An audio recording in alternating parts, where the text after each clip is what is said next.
Hello and welcome to Infamous, the audio podcast. This is Brandon, or Mutilus on Discord. This is Parker. Go by One Who Parks on Discord. This is Jeremy. I go by whatever the fuck Brandon decides to make my title in Discord. Oh no. And this is Aaron. I go by Treffinwood. Don't do it. Pay no attention to the man behind the curtain. I love that I have a mechanical keyboard and they can actually hear me doing Oh it. yeah, It makes it so much more obvious. Yeah, there's Clanking no away. way it's not happening. Right? Putting the shackles on. Mm-hmm. Clink, clank, clunk. Good thing I don't use the internets. I won't know what you're doing. That's fitting enough. It doesn't all fit, but enough of it fits. Enough of it fits. Enough of Yeah, it fits. well. Y'all get it. Yeah, Y'all get it. We got whatever the fuck Brandon decides is now your name. Oh, Yeah. I really like how there's no S on it. It's whatever the fuck Brandon decide. I like that more. It fits better, doesn't Yeah, it? I like it more. All right. Well, thank you for joining us on this wonderful fourth episode. Is this fourth or fifth? I can't remember. Smells like fifth. 15th. The tongue feel tells me it's fifth. The fourth episode of season 2. My tongue lies. Woo. My tongue lies. It tells me a fib. So thank you for joining us, episode 4 of season 2. Some quick announcements. Parker, you are down to 692 probationary episodes remaining. Woohoo! Good job. And counting. Proud of you. Proud of you. Let's see. So the Sentinels come out 1 month from today exactly, and then you'll owe me another 40 episodes. It'll be great. Yeah, I'll use them all to play the Sentinels, so I'm not worried. Do you want to hedge? Do you want to just straight scratch that bet right now and just save some time? No, I think I think There's a chance. You think there legit is chance? still, I would say, 50% chance because I cannot. For those people that don't remember, Parker bet me 40 episodes that Wolverine was going to be affiliated with the Sentinels on launch. I just have this feeling there's going to be like 2 more characters, and one of them's going to be fucking dumb and have make no sense, and so I'm picking Wolverine. Well, I know from personal experience, Jeremy would prefer Wolverine to be in yet more affiliations than he currently I think is. he's fine. I try and put him in everything. I know. He includes them in everything. Yeah. One more announcement. By the time you're listening to this, all of our audio podcasts will be available on YouTube. This is an undertaking I've been trying to accomplish for about the last 6 months and haven't had time to. And I found some time, and we had 14 posted before this week. And so I've done the other, 90. Good Jesus, Lord. I'm not. Yeah. I'm not gonna lie. The fact that you found I time. crashed my YouTube channel trying to upload them all Yeah. at once, and so I have to upload them 5 at a time. When you say you found time, I kind of don't understand how you made more time. It's like Caesar adding an extra day to fix the calendar. You just did It's it. like, guys, it's okay. I found time to do all my stuff I wanted to do. There's now 8 days in a week, Yeah. and you're like, I don't think you can do that. That might cause more problems. Yeah. That's what happened. Turns out when you only sleep 4 hours a night, you can get more done. Wasn't there actually a Roman emperor who wanted to make like an extra month for fun? I'm not gonna lie, he wanted to make it like fun timber. Basically, he just wanted to have like an extra month. It was for like a revelry. mandatory vacation month where Right, everyone yeah, got like I month thought that off. was the concept. Like, And then he realized nobody would sell food. during yeah, that it was time just like period. a concept he pitched, and then the society started collapsing. He goes, okay, no more fun timber, and then he just took it off. It's like the Purge, but vacation. You're like, this would be terrible. Yeah. All right. So, currently playing, what have you guys been playing lately? Aaron, you want to go first? You haven't said anything yet. Sure. So I had been playing in the TTS Second Chance League, Sam Avengers with Hulk, Juggernaut, Malekith, random big boy bullshit. Played that a little bit. I played that at the Midwest Melee. It's super strong. It's really good, but it's not my playstyle. That's what I've decided after about 2 weeks of playing with it. So I'm definitely going to change up and do something else. I'm not sure what that something else is. I'm still trying to figure it out. You're in exploration mode. Absolutely. I am good. open-minded and willing for anything. Ooh. Would you say that your playstyle is? Do you know? I think my playstyle is wide. So the last Wide. game I played went back to Criminals with both a Kingpin or a Shadowland Splash, so it kind of covers all the gamuts. But the highest threat in the list is 4. Yeah. So I really think that is more my playstyle. To be honest, I think it's less punishing. Like, if you have a tentpole character, you have to be able to play them. You have to have support, synergies, interactions. You have to think 2 turns ahead. If you've got 7 guys who are all the same, just fucking throw them forward and see what happens. I did find that kind of refreshing after playing Sam at Bug Eater, which is just there's zero fear of mistakes. As long as you don't make actively bad decisions, it's very hard to play badly. Right. So since you brought it up, how is Mini-Me doing in the TTS League? Fuckers 3-0. So he's 1 away, is that right? 2 away. You got to go 5-0. 2 away. He's 2 away from making the Oh tops. my god. Yes. Man, he's on a tear. He has gone Maybe quite he the should tear. be on the podcast. I don't want to subject him to that, but yeah, Okay. he's been doing incredibly well. It's past his bedtime, right? That's Yes. Oh, I did beat the crap out of him this week. I played into his. why. Context: did you use a stick? Is that like? I locked him in my bathroom with a plate and a bowl of And spam. you started his chess clock. As long as It the was read is not decisively- bigger than your thumb, it's fine. Yeah, Okay. there you go. Cool. All right, Parker, what have you been playing lately? I heard that the Inhumans forsakened you. Well, I don't think I failed them or they failed me. I just played them kind of into the dirt. So yeah, I'm gonna pick up something else. Honestly, I'm just kind of tapping my foot and waiting for robots. So I don't know what I'm gonna do in the meantime. So You got a whole month. I know. 4 weeks. I've got at least like 4 game days that I'm gonna go Then to. you've got to put them together and then mail them to where is it, Alaska? Have somebody paint them. and No, then they'll no. mail I them will. back I will in a not be. year. I will not be mailing them anywhere. They will be put together that day, regardless of what time I pick them up. They will be assembled, and I will begin painting them as soon as possible. Which I don't know. I can't I define. feel like there's an asterisk on that though, because you'll pick them up at 12:01 a.m. Mhm. and then you have the entire next day to assemble them. That's not fair. No. 12:02. I will begin assembly. That is when assembly will start. Right, but you have until 11:59. True. So you got some time. Yeah. You can also buy 2 sets, and then you send one away for painting That's immediately, and then play with the other ones while you wait. Yeah. Cuts down on the time. I can't think of a reason not to do that. That sounds perfect. Also, in my experience, you just sell the certified pre-used Parker models on eBay as collectible, and then you just recoup your costs that way. Yeah. Yep. They got that. They got that Parker smell. Yeah, that used is it like it costs double if it's been worn for Yeah. 3 days. Yeah, you can tell they've been. Um, You can tell they've run into lots of things while trying to sit them down in All places. right. So that's 2 people that don't have lists currently. Is that right? Yeah, not really. Okay.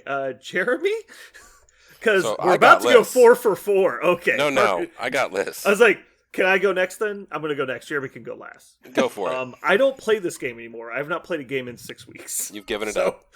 yeah, this game is for losers. I have completely pulled out. I'm done. Never again. Until I am allowed to sleep more than 4 hours a night, then I'll start playing again. Jeremy, go. You effectively only play work. Yeah, I play the work game right now. It's fun.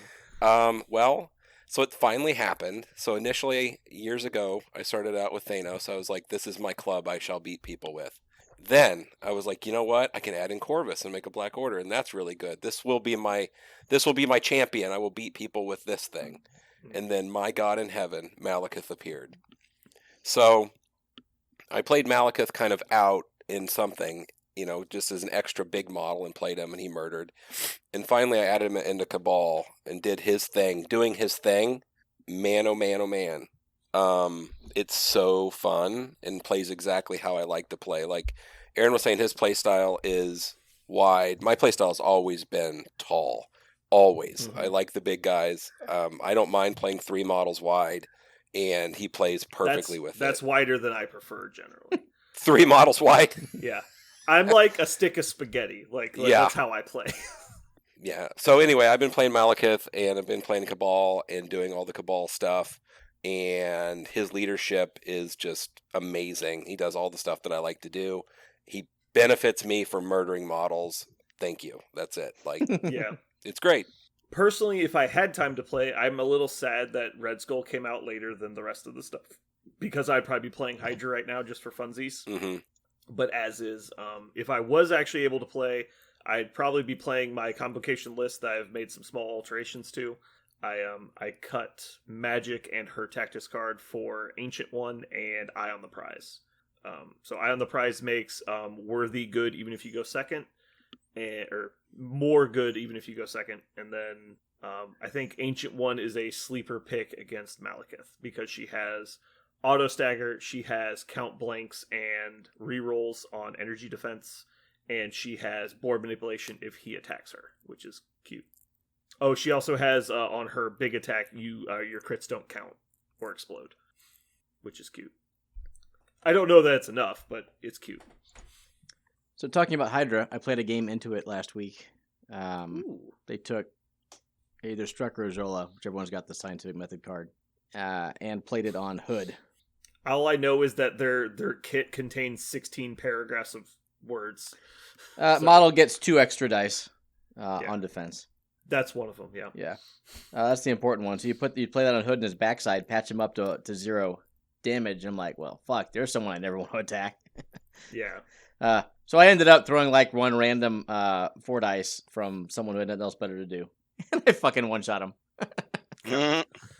It's like, no, I'm not going to pay to ignore your defenses. Just roll whatever you want with the R2. Yeah. Oh, look at that. I'll just kill People you. freak out about big defense pools, man. I roll big defense pools all the time. I get 0 blocks all the fucking time. Like, it's not that hard. Yeah. I'm way more worried about a 3 defense with martial artists than, like, a fucking 6 defense.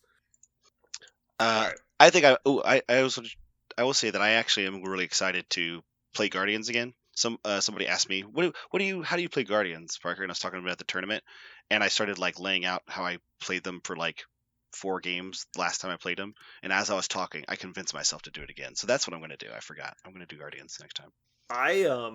I convinced Connor to play Malekith Guardians at the Midwest Melee, and I think it was I'm not going to say he failed the list, but I'm not going to say it's not what happened. Just for clarity, I walked up to one of his tables and he had, well, I'm trying to remember it. Parker, refresh my memory. It was Malekith. Yep. MODOK Bullseye. Yes, there you go. Yeah. And so I was like, oh, that's interesting. Because I looked up and they're playing Gamma Senators, or no, Gamma Researcher. I was like, oh, you're playing a point down on 15 points? And he goes, no, this is 16. And I'm like, oh no. Like, I look over and he's got Rocket and Nebula in his list and Zemo. So like, this could have not been a problem. And then he tells me that they're playing 16 points and he just can't add to 16. He can only add to 14. And I was like, you're just playing down 2 points for no apparent reason. He's like, apparently that is the case. I'm like, oh my god. That's how good Malekith is. Yeah, that's how good Malekith Don't is. need like, it. I don't need my last 2 points. Don't Oh, need he died like a bitch. It Yeah. did not He work. played And he had 3 affiliate models. He could have just added Rocket to the list, Yeah. and it would have been a legal list. Like, Yeah.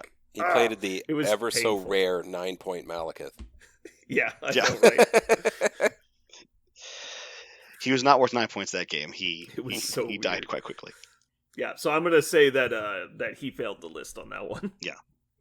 I'm actually excited to play Guardians with Power Stone Star-Lord again. I scratched the surface of that. I feel like there's something deep, and I'd like to play a lot more games with it. I think it's going to be a lot of fun. Cool. So moving on, we have hobby projects. Anybody have anything they're working on right now? Anything fun? Still waiting to paint up my new Hydra stuff. When did Hydra come out? Last week. Oh, that's You right. having fun with that? I You having fun with couldn't that make it. clear torso? Not yet. I haven't started it. They're all primed. I have a Blood Bowl team I have to finish up before I can start on these guys. Should be 2-3 days. Cool. All right. So we'll move on then. Nobody's working on anything. That's going to bring us to our main topic for today. We are going to talk about if we think the game would be better or worse. Is the game better or worse because of tentpole models like 6-pointers in general? So we're talking about models like Magneto, Hulk, She-Hulk, Thanos, Malekith, Dormammu, Hulkbuster. stuff like that. Hulkbuster, yeah. Are these models so far outside of the scale of the game that they actually make the game exceptionally hard to balance? or the game unfun for one of the two players. Because generally, when you have a model that's worth 3 times as much of another model, and it's hard to keep that in perspective. Like Rocket and Toad, for example, are really good value for 2 points. And so if you include a model that's worth 3 times that value, it can easily get outside of the balanceable scale of the game. So like, for example, if Black Panther is worth exactly Rocket and Toad, which I would think actually translates pretty well on the tabletop. I think he's about worth those 2 models. But how do you do it then again, like another 2 points on top of it? I think we saw Thanos dominate the meta for basically a year for that exact reason. And he's effectively an 8-point model most of the time. He was a 9-point model a lot of that 1 year. So I guess we'll just take turns going. What do you guys think? I guess we can start with Jeremy. What are your thoughts on 6+ models in the game, and how do they affect the balance of the game?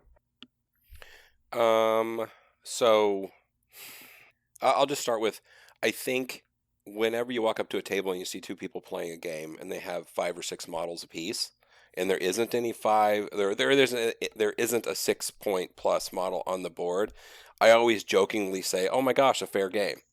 That looks like a fun, fair game. Like, you guys are going to play a game, like, legitimately. And I always say that because if there is a 6, 7, 8-point whatever, the entire game is tilted. Like, you have to have something to deal with that thing one way or another. If you hadn't started the game with an idea of what you're going to do about that thing, you are on your back foot. And is being on your back foot before rolling the dice, is that okay? I don't know. I'll just start there. That's kind of my thought on it. Okay. Aaron, do you have thoughts? Yep, I got a lot of thoughts. I'll start off with one of them. I'm not a huge fan of the 6+ threats in the game. One specific reason is I think it dilutes the meaning of what affiliations are and what they do. So I think the meta game right now is pick your 6+ tentpole character, put it with the cheapest core you can imagine, which is many of them at 9, right? Whether you're talking Criminals or Guardians or Avengers or X-Men. And it's all about that tentpole character and how they are supported. So you're abusing some of X-Men's jank to help keep people alive with cover and move them with the hop. Or you're using Guardians to burn people down. But it's not about how X-Men, Guardians, or Avengers play. It's more about that character. So it's about applying their benefits to a high concentration threat. Right. Guardians give rerolls. Turns out Malekith loves having 2 extra rerolls on his dice. Okay, mm-hmm. So you're not playing Guardians with Malekith. You're playing Malekith with rerolls. And so the affiliations lose a lot of their flavor about how they individually play because it's no longer about the affiliation. It's about the character they support. And I think that's bad for the game in a small sense. It's not like debilitating, but it does make me sad. And I've got more, but I'll save it. All right, Parker? I think it's a really interesting point, Aaron. I had not seen that before. If you really, really want to play Thanos, and like Perrin's list is a really good example, right? You're just like, okay, if I wanted to build a Thanos that could never die, I will pick X-Men as an affiliation because that will help him never die for sure. Like that's a really interesting, just like choice. I did like that. I will say that there's one thing about the 6-point plus characters that is kind of telling about the game, which is I think there are some that feel quite fair. Dormammu, for example, feels super fair. In point of fact, actually, when I see Dormammu on the field, I'm usually actually immediately kind of like to Jeremy's point of how do you feel when you see a big character on the field? When I see a big character like when I see Dormammu, I go, oh, so they're having a friendly game. Because nobody who seriously is excited about winning is playing Dormammu. They're doing it because they want to try to play Dormammu. I prefer the term aggressively fair. Right.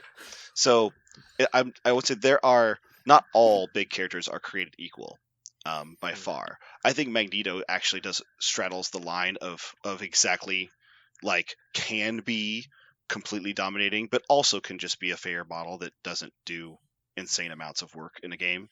I actually really I think Magneto is like a gold standard of how to make a big character to feel like he can do really cool stuff, or he just plays his his really nice 2-cost a tactics card to support his army, and maybe he did some damage in the game, but my opponent managed to put him in places that he didn't like pushing him away short and forcing him to walk a lot, and Magneto didn't really have anything to fix that.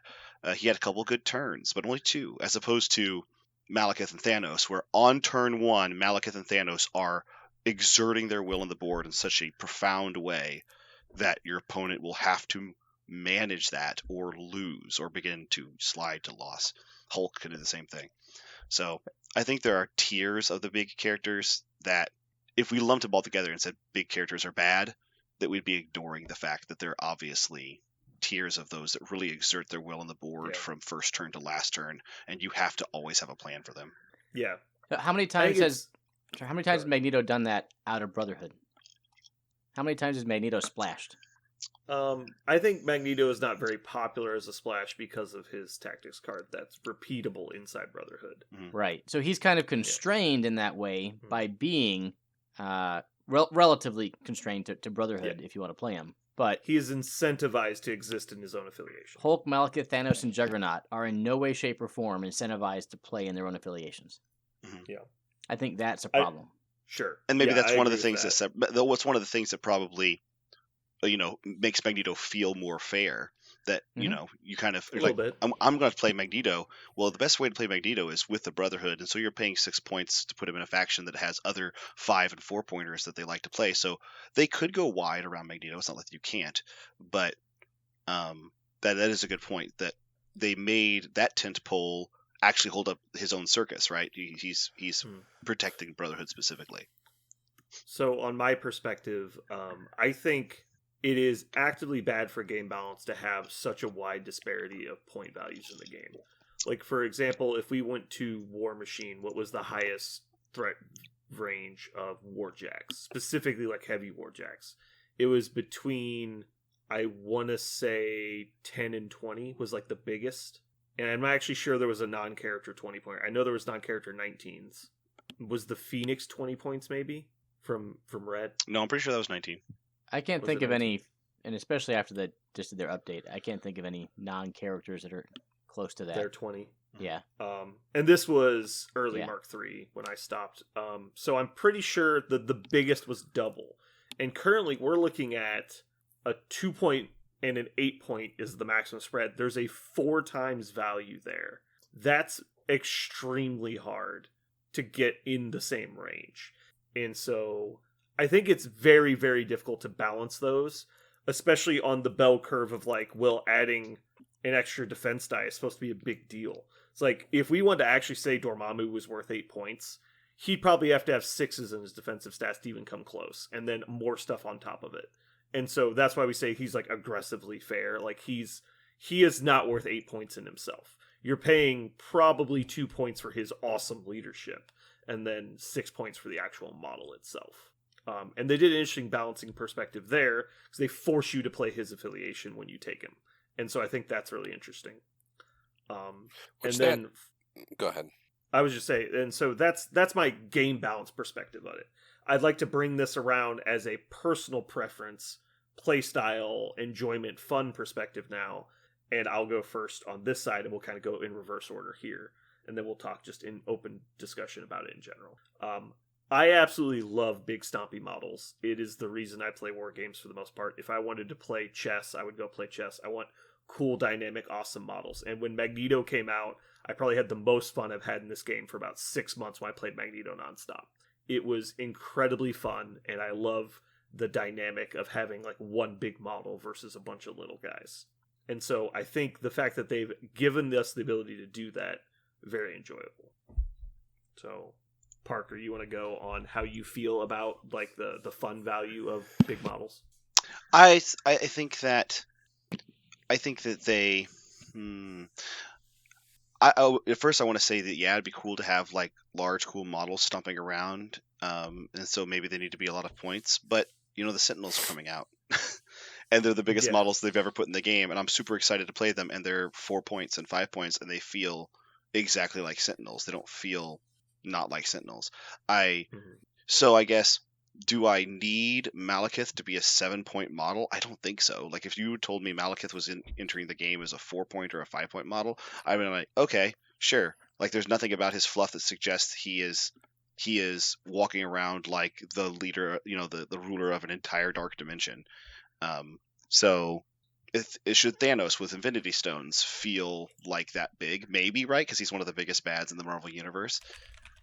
I guess for me, from like a flavor standpoint, I look at the characters and I'm always asking myself, how are they comparing to how they're actually appearing in the comics? And I know they can't translate that directly into points every time, and I get that. It's a game thing they have to try to do. But I see some characters as, in this game, like the tentpole ones that don't, that their interaction with the game definitely necessitates them to be a 6 or a 7 or an 8 or a 9. But I don't know if I needed them to be in order to enjoy them on the tabletop, and so they feel like the characters I know on the comics. So, Okay. In terms of your question, are they fun? Yes and no. You can have a blast playing with big boys. At some level, fun can or cannot be a zero-sum game. So I'll give it some examples. Like I played Malekith, and turn 1, charge, like kill his lizard turn 1 because I spiked dice. I get priority in turn 2, or daze in first turn. Kill him and daze another character, 2 more characters turn 2. Like my first activation turn 2, the game is effectively over. Yeah, I rolled a bug on a dice and I spiked the shit out of it, and I was like, holy balls. Was my opponent having a fun game? Absolutely not. Now, But that's not necessarily indicative of you using a big model. That's like, that can happen anytime you spike like 4 or 5 rolls in a row. sure, but there aren't a lot of other. If I would split Malekith into a rogue X-23, I have 2 activations. There's a lot more give and take between me and my opponent. I'm not going to do as much There can be, damage yeah. in one turn with those 2 characters than I can with a big guy. Now, there are other games where I'm not saying that you have to, like, it's not necessarily a zero-sum game in terms of fun. Like, you can both be having fun. There is a possibility of a net positive for both players, and I think that's where the game should want to be at. That's where every game should want to be at. Win or lose, you play a game with an opponent and you both walk away with a net, we both have fun. I think big guys detract from that, right? Because of those experiences I just talked about. I think the most fun games are when you're going back and forth and both people have a shot and we're in it. And if you both have big guys, it can be kind of a chess game, right? What do you do with yours? What do you do with mine? How do I keep Malekith alive versus your Hulk? So I'm not saying big guys are an auto no fun for one player, but they can tilt that way, especially Thanos if he's ever playing against Jeremy. Yeah. Jeremy, do you have any thoughts? Well, I know when we first started the podcast and we started talking about what we liked about the game and things like that, I've always been in the corner of I just want to punch things really hard. Like, I like that. I like being able to add all the pluses together and get the exponential, like, explosion kind of thing. Nuke as many things as I can. I think with this game, though, some of it comes down to, like, the mechanic of the daze and KO mechanic in this game were brilliant. Like, that whole, like, back and forth swing. But with big models, it doesn't happen that way. Like, they take the power and then kill you double back before even pausing. It just doesn't work as intended, in my opinion, and it causes a negative experience because, like, people are playing a different game than you. They definitely have the being punished for making the right decision mechanic of, I made the right decision, I put the proper attacks into your big model, but I came up one short because of dice anomalies. And not even really anomalies, like I took a 60%er to daze your character, I rolled a 58. So you have maximum power right now and you get to kill everybody. And you're like, great. Like, I'm just screwed for trying. And so that's really unfun. I definitely agree with that. So I think it's a combination of the daze KO and the amount of hit points and also the way priority works in this game. There's something there that becomes quite unfun with imbalance. And is it the big guys that are causing this imbalance, or the fact that we're using a D10 or D8 system or whatever? I don't know. But there is something unfun happening at times, and almost all the unfun stuff happens because of big guys. I will say that. My least fun games are always about a model that is a 6-pluser. whether it's Magneto blowing up my entire army with a good bunch of dice, or Thanos just pulling my army completely apart. That's very unfun. Okay. All right. So that's our thoughts on 6-pointers in general. So now we'll kind of open up into free conversation. There's a couple things I want to talk about, and Jeremy and Aaron hinted on it a little bit. Obviously, the biggest compounding of this issue is the amount of force you can bring to bear in a single turn. And so when you get to go, how much effectiveness can you apply to the board? And that is the biggest issue when you have priority, because like Aaron pointed out, you having priority with a big model can mean you daze or KO 2, maybe even 3 models. Like you're taking out multiple health bars of your opponents before they ever get a chance to respond. And I think they're obviously trying to address this, because we just saw Follow Me get added to the restricted list. And so it's clearly a known issue, and it has been for a while. But do you think it's more of a fact that it just increases the ability at which you can abuse priority? Or is it a completely separate issue of big guys? I think it's separate. I can see where you're getting that from. I think the reason I say that is I think the best medalists right now are trying to go as wide as they can with big guys. And it's about control. Yeah. It's playing Sam Avengers with Hulk as wide as you can go, so Hulk always goes last. And he uses his immense ability to push and throw your entire team out the window. So it's not. So you basically using him as a control piece as opposed to a damage piece. Absolutely, yes. Yeah. Same thing with Thanos. Like Thanos wants to go last and just move people. So there are teams that want priority, and they can abuse those by sending crossbones. Right? You can get priority, all according to plan. It does not use tall characters to get that done. So you could, but I don't think it's necessarily tied to big guys. Because I know a lot of the reasons that these really tall tentpole lists generally work is because you basically are going to get priority early, hold it for the entire game, barring a very odd exception, and then abuse like a 6 to 8 point first turn every round to leverage your will over the table. Be that either activating Magneto for maximum damage output, or activating like a Thanos level control character to spread all their models out to prevent damage, anything like that. But you're putting so much impact on the table with the first activation. Black Order's infamous for this because they activate 8 points of models on the first turn every round. And those 8 points of models is almost always dazing or KOing 2 health bars.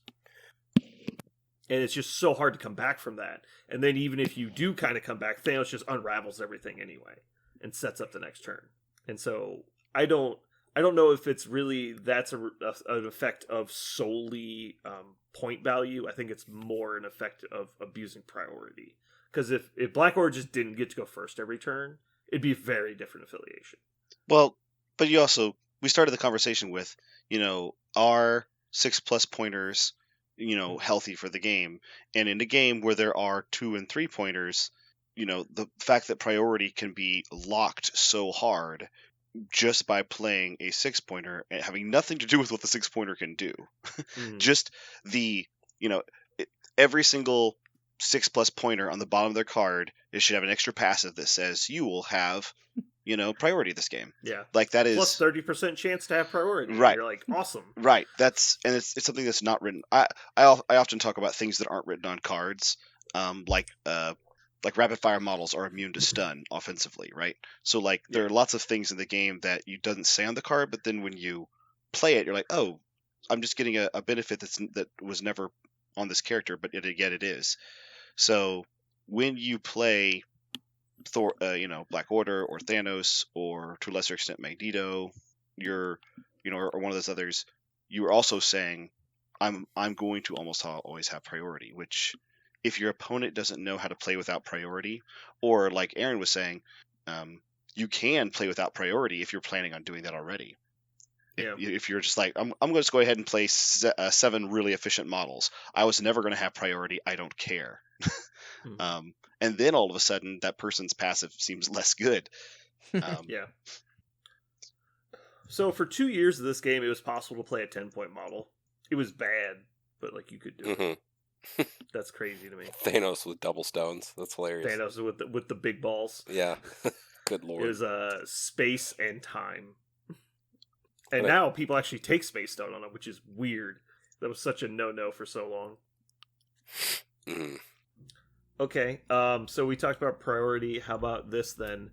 Would you guys be interested, not that this would happen, this is completely hypothetical, would you guys be maybe yes or no on if they implemented a maximum threat value associated with certain point values, like in missions? So if you're playing a 15-point scenario, you cannot include anything above a 5. And obviously this would be known in roster construction, so like Magneto would almost have to take Mystique as a secondary leader in case he wasn't allowed in the mission. I think that's an interesting idea. It's actually This one of the. is Go ahead. similar to what Games Workshop did in the Warhammer Fantasy Battle game, because you were not allowed to take a Lord choice until a certain point value.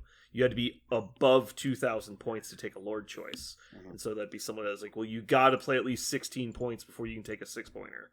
Like something like that. And then maybe Yeah. 18 points where you take a 7-pointer. Yeah, that's an interesting thing because one of the problems, I say problems with some of these guys, is that the lower the point value gets, you know, the instinct is logically you would be handicapping yourself if at 14 points your opponent could play 4 good characters and you could only play, 3. But it actually is exactly the opposite. Thanos gets so much better when your opponent Yeah. only has 4 characters because it doesn't actually matter that Thanos is playing. Increases the percentage of your list that is Thanos. Right. Yes, and also It Thanos means you can move the loves- entire opponent's list. right. Yeah, exactly. Thanos loves actually seeing less models. Basically, Yeah. when your game plan is play the tentpole character, playing at smaller point levels is actually just saying, okay, awesome. Now my tentpole only has to deal with, 14 or 15 as opposed to 16 points against him. How do you deal with like Juggernaut and Malekith at 14 points? Like I can't even think of 14 points that can kill Juggernaut piloted by a smart player. Like I can't, like you'd have to spike like fucking crazy to get him off the table. You just have to accept that he's going to do what he does and just move on and kill the rest of their list.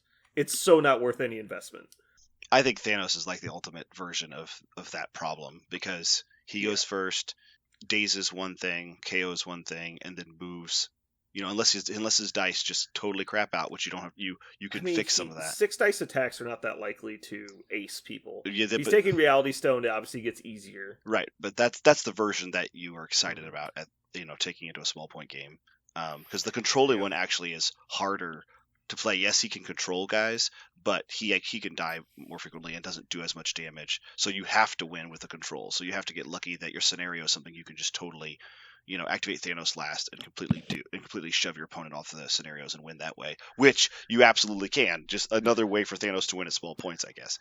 But I think that your idea of there's tiers associated with the amount of points you can spend on a single character would really help that big problem with this game. And that's actually the only thing I don't like about big characters in this game, which is just mentioned, is that it's logically harder or should be harder to play Dormammu at smaller points, and it is specifically for Dormammu, but for all the other big characters it's not. It's actually just better.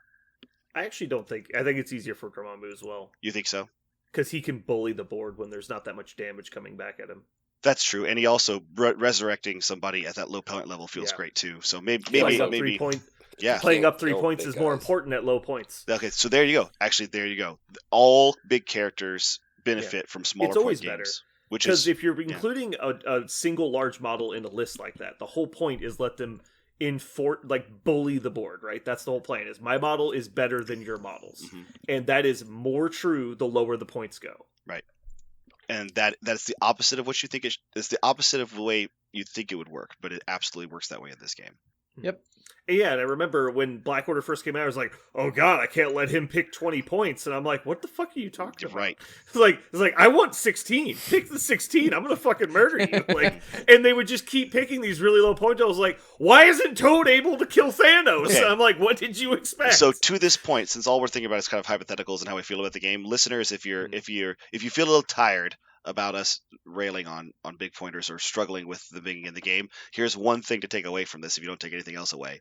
If you ever see a big Thanos or you see a big Malekith and you have any reason to believe your opponent will play them, because they probably will because they took them, just pick the biggest points you can manage. If you have second turn, pick the biggest one, which is the opposite of what you'll think. You'll think, oh my gosh, I can't pick 20 points, then he'll definitely play Malekith. No, please play 20 points, because then you'll have 20 points to kill Malekith. And this is a general, not a specific rule. Like, obviously, Yeah. there's some situations where you don't pick larger points, because, like, it works out better for them than you. Like, if the 3-point increase for the Black Order list is they gain Heimdall, and the 3-point increase for you is, like, you gain Lizard, that's not a good trade. Like, so you should I still think about it a little bit. I still but- think you make that trade. I would rather give them Heimdall than not have Lizard. That's me, but Well, but Lizard's not going to do anything in that game. that you're right. Maybe if the only thing you Yes. could do is play Lizard, then yeah. But if you could Right. do Like, any, it depends. right, Like, if your core is amazing at 17, don't pick 18 and then play down a point. Like, right? Like be smart about it. I'm just saying, it's not literally always better. within But reason. yes, it However, generally is better. right, within reason. But if you're like, oh, okay, I could pick 15 or 17 in Yeah. this situation. You want to dilute the effectiveness of that 8-point model as much as you can. Right. Or 6-point, whatever it happens to be. Right. Yeah. You want to water that down as much as you can. Really, I ideally. think it's almost, to me, it feels almost like you want to provide yourself with redundancies, because your Yeah. opponent's model that is strong because they're taking it because it's Thanos or Malekith needs his activation to eliminate all possibilities of reprisal. So Think if you have more possibilities for reprisal, that's better. Take more points. Think of it like an ultimate encounter. You want as many points to fight that big bad as possible. right. Everyone else that your opponent has in their roster is a side character. Like, you just need to kill that big guy. Yep. So you want as many points of threat to get them as possible. To get back to your original Alright. question, I would support a format which restricted point levels based off of threat level, at least to try.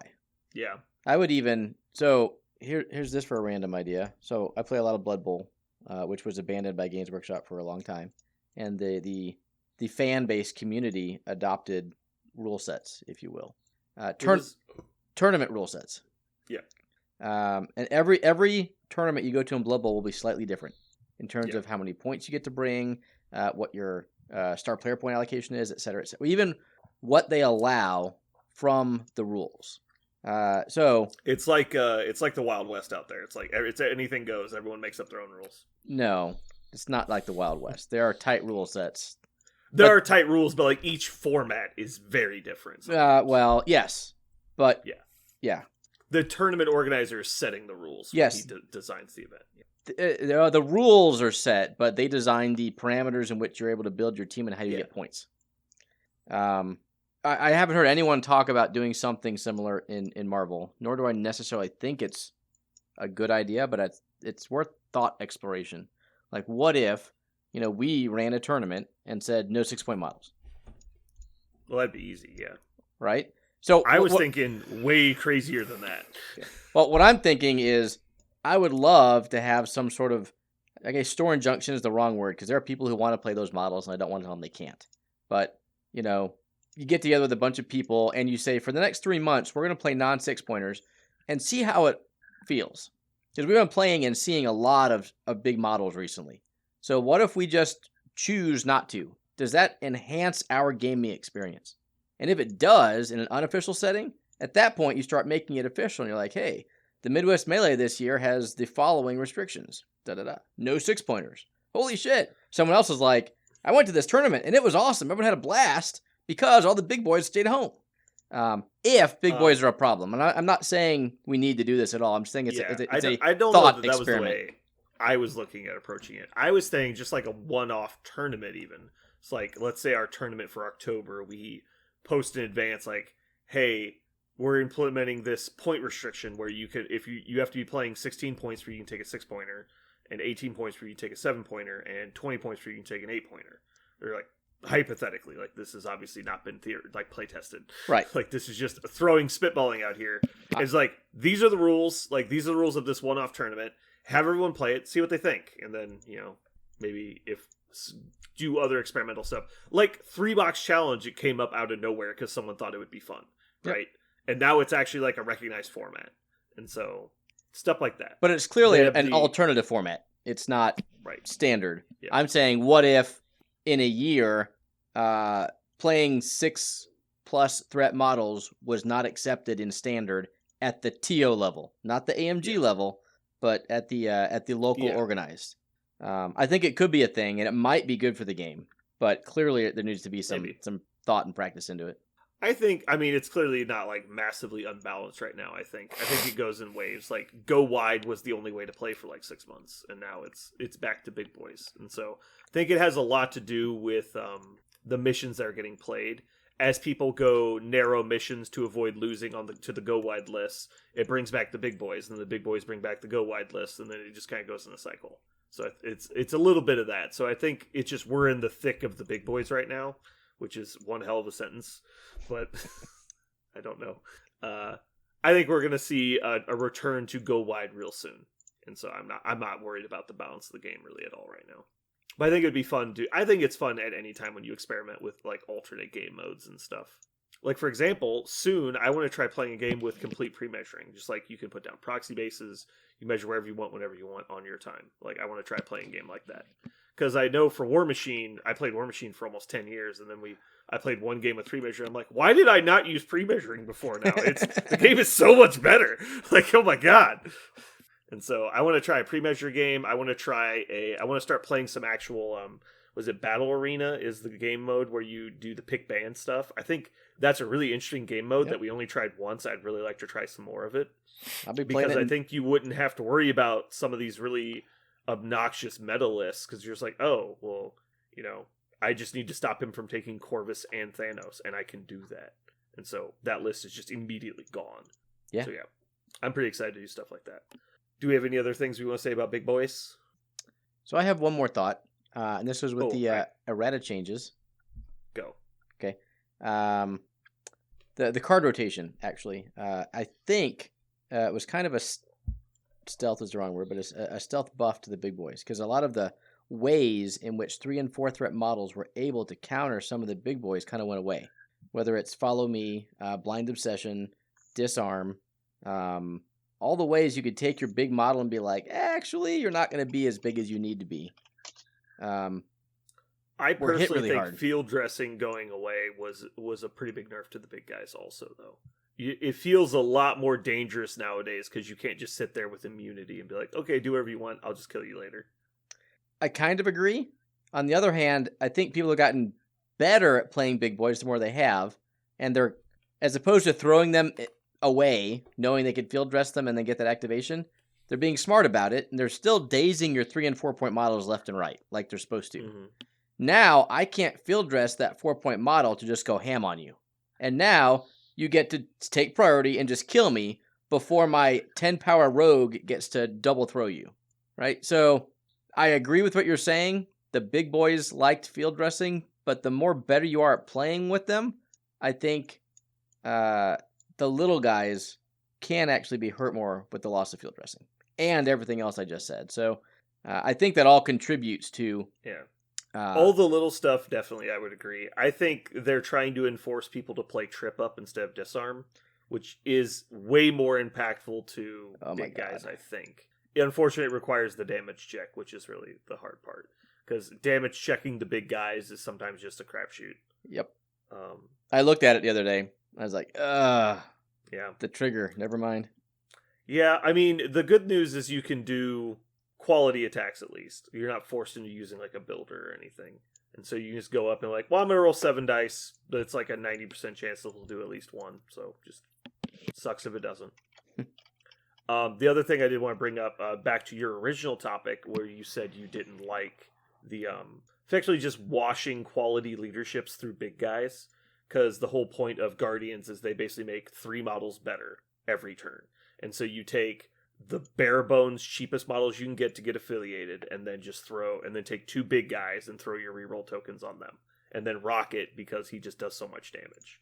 And so it's just a very autopilotable list that you can wash good models through.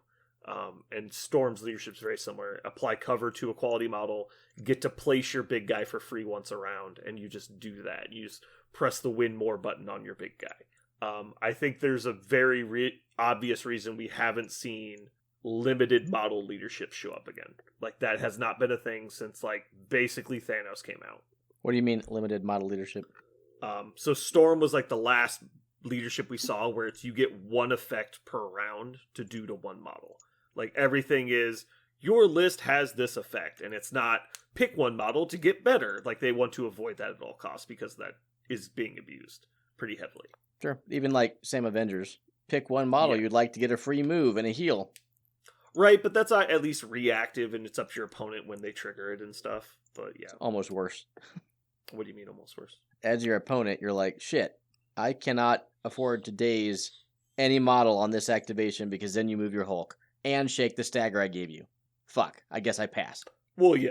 At the point you apply Stagger to Hulk, you have officially announced I'm not attacking you anymore. For the entire round. Yeah, I mean, you just gotta choose when you apply Stagger. It feels like they will eventually learn that just like the tactics cards that are all generalized and came out all fucked up and then are now washed away, that leaderships need to be the same way. And I mean, they started doing it. I mean, they did it with Black Order. They're like, you want a cool leadership that does cool shit for Black Order models only? We'll do that. So I wouldn't be surprised to see more specific leaderships that are just like, you have to be limited in your choices because it has to be these guys. Now, granted, if they have a hot model in their affiliation, i.e. Hulk, then, you know, that's its own issue. Like, Avengers are pretty amazing with Avenger things because they actually have Hulk included.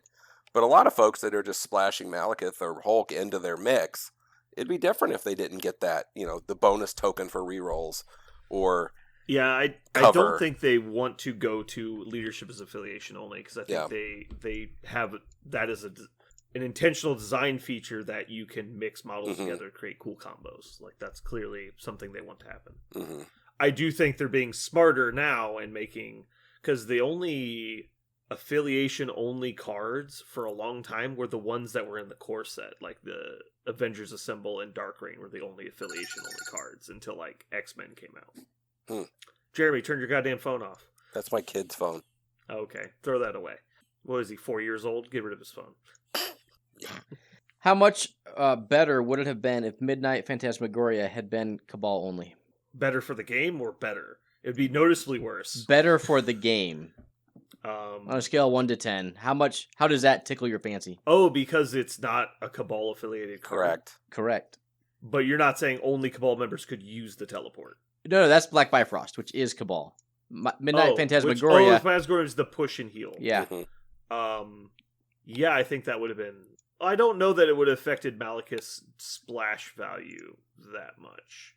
It would have, obviously, but I think people would still be playing Malekith.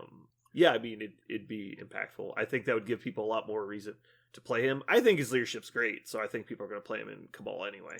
There are like I just talked about earlier, a Guardians list that plays Malekith, so that's clearly relevant. Yes.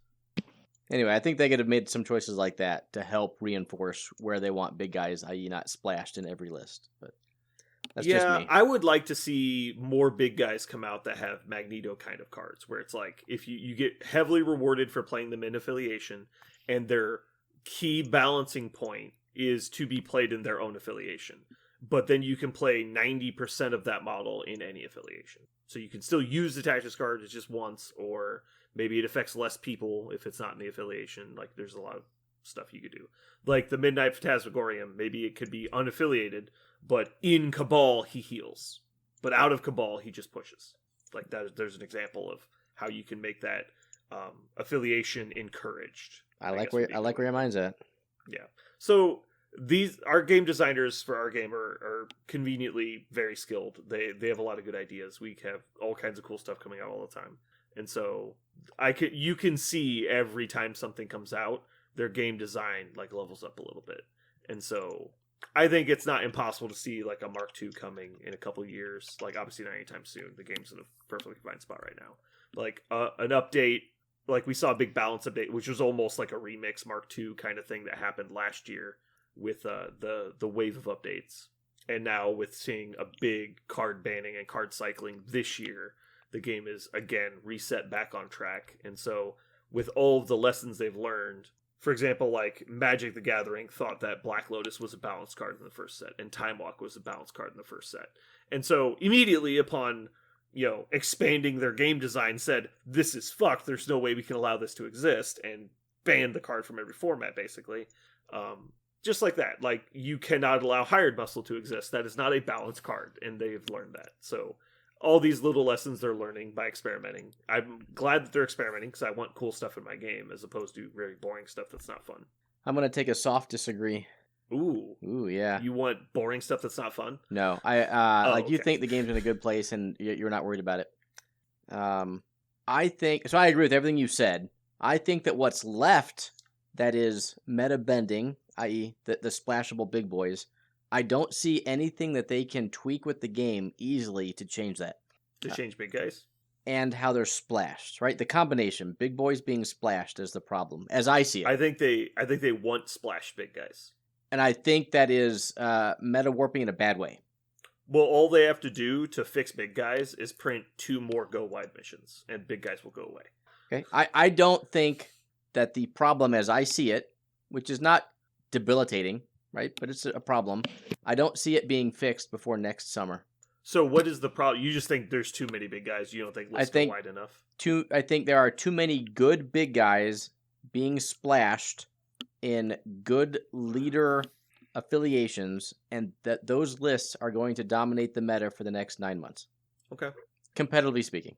I would be very surprised if that was the case. If the same 3 lists over and over again were going to dominate for that long. I think there will be popular lists. I don't think they'll dominate. Okay. So are you saying Malekith in Guardians, Malekith in X-Men, Malekith in Cabal, Hulk in X list with the same usual suspects, Thanos in anything? Those lists will always be popular because people like playing elite models. I don't know that they will dominate. Like, for example, Black Order Splash dominated for a year. It was 80% of people winning were playing it. It was silly. I'm talking that level of domination to where if you're not trying it, you're wasting your time. I think that they will exist because I think big models are fun. I think 66 to 70% of 66 to 70, that short of a range of competitive winning lists will be the type I described until next June. Why do you think June? Do you think something's going to change? You're just saying until basically next summer. Well, I want to say forever, but I have hope that AMG has something they're going to release, whether it's a new card pack. I'm concerned that it's going to take a Mark II reset of here's all of the new cards, right? We're print a card pack, every single person gets a new card. You are way off the deep end compared to me then. I am not worried at all. Yeah. Well, and again, I'm just saying, this game was in a semi depressing state competitively for 6 months, where it was just okay, well, Black Order's winning, and what's not Black Order is Sam Spam. So enjoy that meta. And you're well, what do you build? There's no point. It's no matter what I build, I lose to one of these lists. So fuck it. And AMG recognized that, and they made changes to fix it. What I'm saying now is, I think it is as bad as what you are describing that meta and I don't see a quick fix for it. Wow. I mean, I am 6 weeks out of date, so maybe I'm just crazy. So you're talking you think Marvel Crisis has been solved. That's kind of what you're saying. Yes. Okay. I don't think so either. I am more the camp of... I think you're drinking the TTS Kool-Aid there. Ooh. I think the groupthink has got to you. Yeah. I'm more on the line of what's fun versus not fun. And I'm not on the line of what's balanced and what's not balanced. Okay. Parker and Jeremy, would you agree with Aaron or me more? Just getting a temperature of the room. I agree with you. I disagree with Aaron. You don't think there's more. a serious problem? I don't think there's a serious problem, no. Okay. So you think that it is a trend? I feel like I'm being set up for a joke. No, I'm actually asking you. Jesus Christ, answer the fucking question. All right, I'm opening Reddit again. Here you go. You've made me do this. Damn it. So you agree it's a trend? Yes. That the big guys are becoming more popular again? Yeah, I also agree that a couple more missions will solve most of this garbage. It's that easy. Parker, do you agree with Aaron or me more? After having played, I've tasted the poison, right? Because I've played Aaron's list that he's been doing. I played against Aaron's list that he's doing on TTS, and it was oppressive. if you're not doing that, you're probably making the choice to play like a flavor list as opposed to trying to win. I think right now the best way to play the game is to wash a big model of your choice through the affiliation that you think is the best for like what you want to do with it. And that is probably the best way to play the game right now. If you're actually just I'm trying to get the biggest chance to win my tournament or my meta.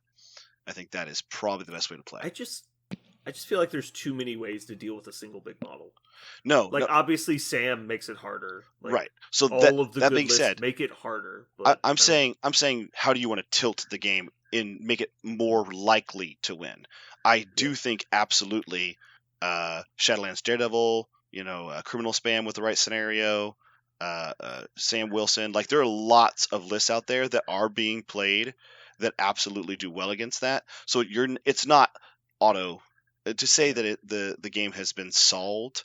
I don't know if that's the case because there are way too many super popular lists that do well into that. However, if I'm trying to roll the dice and get the dice to show up as many times as if I want to try to tilt the dice, right? If I'm trying to make sure that my dice don't matter and it's my choices that matter, I think the choice is to do a big guy washed through an affiliation with a lot of little guys. That is the best choice. So I'm thinking that this might be a bit of a perspective issue as well, because I think we've established that Aaron prefers more of a even distribution of power in his list as opposed to like a tentpole style build. He likes go wide, little guys making small differences as opposed to big guy making big differences. So I think his mindset might be coming from a combination of that and the success of the big tentpole characters lately. Well, Aaron, do you think there's any chance of that? What do you mean by my mindset? My negative reaction towards it? Your mindset in general of viewing big guy lists as a negative. Because, like, we've seen the meta as a go wide scenario, and I think that is way worse than seeing the tall model scenario, in my opinion. I would much rather see big guys than go wide. Because go wide, I find, is very derivative, and it's just click the same 3 mercenary 3-pointers in every single list, and it's very boring watching Lizard and Black Cat and like Winter Soldier fight each other every game. I think 4s and 5s are great to play. Okay. But I think when you start, if you think that the archetype of list you'll run into is a 6+ with support, whether it's Thanos or Hulk or Malekith, you have to then design your list to combat that type of a list. And I think that starts pigeonholing your list creation to counter it. And the answer tends to be, well, I just need to do the same. That's what I think is bad. Well, I think that's exactly true of go wide as well, though. If you're building like a 6-wide roster, like with a Sam Spam kind of list, I don't know how you really combat that except for doing the exact same into it. And I think maybe we're just getting to the same point here, which is that the diversity that you can field might be too much. Like, you should not be able to field 8 models and 2. That should not be a quantity that is allowable on the same table. What do you mean 8 models plus 2? And so one side can field 8 models, Oh. while the other side fields 2 models, and they're both using all of their points. Got it. That might be too much of a diversity allowed by the creation of the game, or the creativity of the game. It's like at 16 points, you can take 8 2-pointers, and at 16 points, I can take 2 8-pointers. Both of us are affiliated. Both of us spent every point we had. Yep. That is probably just too wide of a range allowed by the game. So I'm And I okay think- with the super tall list. Like, if you want to go 3 wide and you want to play Magneto, Juggernaut, Scarlet Witch, that doesn't bother me nearly as much as Thanos with 4 2 and 3-point X-Men. Yeah, but like Dormammu with 3 2-pointers, like you don't want to see that. Well, it's Dormammu, but if they fix Dormammu, then it'd be an issue. But yeah. Thanos with 3 2-pointers. That's the problem, yeah. So that you don't want to see that huge discrepancy in point value. But if it's even, you don't care as much. Like at 16 points, Thanos Dormammu, that's fine with you? You're like, whatever. Relatively speaking, yes. Because I think Mhm. Okay. your list you should be able to build multiple lists that can counter a 16-point Thanos Dormammu build. Okay. I think your options to counter lists, which are 5 wide at 16, including a tentpole character, are significantly reduced. Okay. I'm happy to be wrong. Interesting. Would like to be wrong. I just find it very unlikely that we're in this black hole of this exact build. I think this is a little bit of internet groupthink, and I think the meta will rotate pretty quickly. But we'll see. I could also be very wrong. I don't absolutely think I'm right. This is just my thought. Oh, and to be fair, anybody listening, this is not that very specific example you said earlier, which was play Black Order meta or that was terrible. or Sam Spam. This is not that. The game is too deep and too wide for that particular thing. I do not think, I would never agree that the game just as cannot. The pure example of like the list that was before, it was Black Order 3 model splash into X. It could be anything, but the list was actually Black Order, and the splash was the other 7 models. Mhm. That was the stupid part of that. Right. Like that was why it was extra frustrating, because you're actually playing against the 3 model splash, and if on the off chance you could force them out of that niche, they still had an entire affiliation in their fucking pocket, because it was Black Order was so unbalanced. Right. Yeah. So that's not this. As we're talking about like a plug and play option of like 4 different big guys fitting into 4 different affiliations. There's a 16 combination range here we're talking about. Well, let's put this in also like terms that we've used in this game before. We talked a lot about like, do you play like a fair list or an unfair list, right? Mm-hmm. I think the best unfair list, the best list that's going to exert its will on other fair lists the most often is the one we've described, which is one temple character and a bunch of 2s and 3s and an affiliation that gives that temple character passive benefits. That is the most unfair way to play this game right now, because right now we can actually do that several ways. It's not just Black Order was the way to do it before, really. Now there are lots of different, and you described that it wasn't exactly that, because Thanos, you actually played Black Order and the splash was the other affiliation. But now it's when your opponent is playing Reality Stone Thanos in X-Men, I have to go, okay, well I better be playing an unfair list, because if I'm not playing an unfair list also, I probably lose this, and there's probably not a whole lot I could have done about it, barring some weird scenario or dice combination.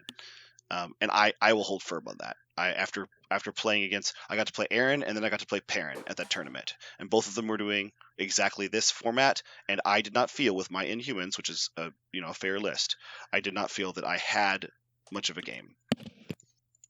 It's called a list archetype. Yeah. Mm-hmm. Which is not to say anybody should give up playing Inhumans, because play fair games, have fun. Well, I think you should give up playing Inhumans.